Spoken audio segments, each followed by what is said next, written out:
58 लाख नोंदी सापडलेल्या बांधवांना कुणबी दाखले मिळण्याच्या प्रक्रियेमध्ये शासनाकडून होत असलेल्या दिरंगाई विरोधामध्ये येत्या 29 ऑगस्टपासून मराठा आंदोलक जरांगे पाटील यांनी अंतरवली सराटी येथे आमरण उपोषणाला बसण्याचा निर्णय घेतलाय। या आंदोलनाच्या पार्श्वभूमीवर जरांगे पाटील यांनी राज्यव्यापी इशारा बैठक दौरा सुरू केलाय। माढ्यात मराठी शाळेच्या प्रांगणामध्ये शनिवारी जरांगे पाटील यांची इशारा बैठकीचं आयोजन करण्यात आलं। या इशारा बैठकीच्या नियोजनाबाबत कुर्डवाडीतील श्रीराम डायनिंग हॉल येथे बुधवारी सकाळ मराठा समाजाची बैठक पार पडली।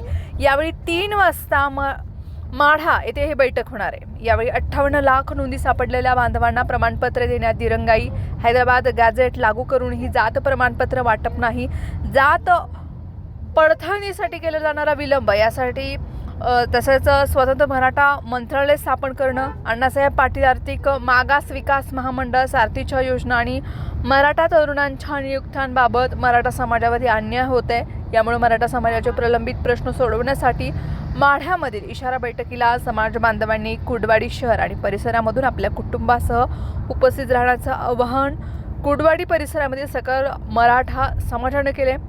एकाने घरी थांबू नका समाजाला आव्हान आहे। 29 ऑगस्टचं आंदोलन हे आरक्षणाच्या लढाईतलं शेवटचं पाऊल असणार आहे। त्यामुळे या निर्णायक आंदोलनामध्ये समाजामधील एकानेही घरी थांबू नये असं आवाहन सकल मराठा समाजाने केलं आहे। तसंच ज्या मराठा बांधवांना आपल्या नोंदी सापडलेल्या आहेत माहीत आहेत त्यांनी अजिबात वेळ न घालवता तात्काळ प्रमाणपत्रासाठी अर्ज करण्याचं आवाहनही यावेळी करण्यात आले।